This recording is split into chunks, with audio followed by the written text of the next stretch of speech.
कि panic attacks होना start हो जाते हैं, नींद नहीं आती, मुसलसल इस्तेमाल नुकसानदेह हो सकता है। अस्सलामुअलैकुम, मैं मोहम्मद अवैस आपसे मुखातिब हूँ। आज की अपनी इस वीडियो में मैं रिव्यू करूंगा सैम्ब्रो का। ये पहले लग्जीलियम के नाम से आती थी, अब इसका नाम चेंज किया गया है। तो इसके बारे में हम लोग जानेंगे, इसके क्या क्या फ़वाइद हैं, इसके क्या क्या नुकसान हो सकते हैं, तरीका इस्तेमाल क्या है और किन किन तकालीफ में इस्तेमाल किया जाता है, और क्या इसका लॉन्ग टर्म इस्तेमाल, मुसलसल इस्तेमाल नुकसानदेह हो सकता है। तो ये सारी डिटेल इंशाल्लाह इस वीडियो में दूंगा, लेकिन उससे पहले गुजारिश है, वीडियो पसंद आती है वीडियो को लाइक कीजिएगा, चैनल को सब्सक्राइब कीजिएगा। तो चलते हैं अपने टॉपिक की तरफ। तो ब्रांड नेम है सैम्ब्रो, सामी कंपनी की प्रोडक्ट है और सामी कंपनी एक अच्छी फार्मा है। इसकी तमाम अद्वियात बड़े अच्छे रिजल्ट के साथ आती हैं। कीमत की बात की जाए तो 175 रुपीज़ में 30 टैबलेट्स के पैक में पाकिस्तानी मार्केट में अवेलेबल है।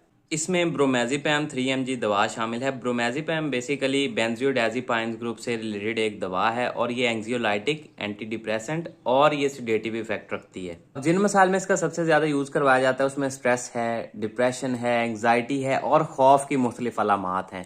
अब जब ये खौफ, परेशानी या डिप्रेशन आप पे हावी होता है तो बहुत सी अलामात मरीज को आना स्टार्ट हो जाती हैं, जैसे कि पैनिक अटैक्स होना स्टार्ट हो जाते हैं।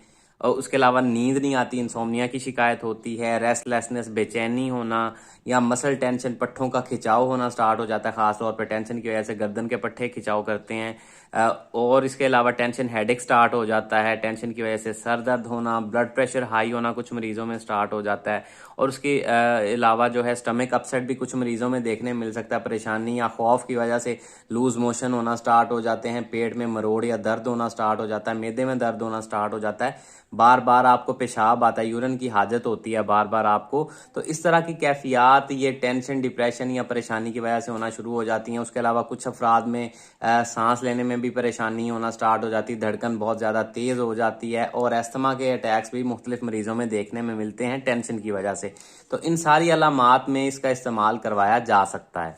अब बात कर लेते हैं इसके नुकसानात या साइड इफ़ेक्ट्स की। तो उसमें गनुदगी हो सकती है, सर भारी हो सकता है, चक्कर आ सकते हैं, कमज़ोरी फील कर सकते हैं, बुरे ख्वाब आ सकते हैं, आपकी भूख में या आपके वज़न में कोई तब्दीली आ सकती है, आप इसकी वजह से कब्ज़ का शिकार हो सकते हैं, मुंह खुश्क हो सकता है या थूक बहुत ज़्यादा हो सकता है मुंह में। उसके अलावा मूड चेंजेस हो सकते हैं या मेमोरी का प्रॉब्लम थोड़ा बहुत आपको आना स्टार्ट हो जाता है। तो इस तरह के साइड इफ़ेक्ट्स आपको इसके आते हैं। चूंकि इसके इस्तेमाल के साथ गनुदगी, सर भारी या चक्कर हो सकते हैं, तो इसलिए आपको ड्राइविंग करते हुए या हैवी मशीनरी पे या किसी ऐसी जगह पे काम करते हुए एहतियात करनी चाहिए जहाँ पे आपको चक्कर या गनुदगी हो जाए तो नुकसान का खदशा है।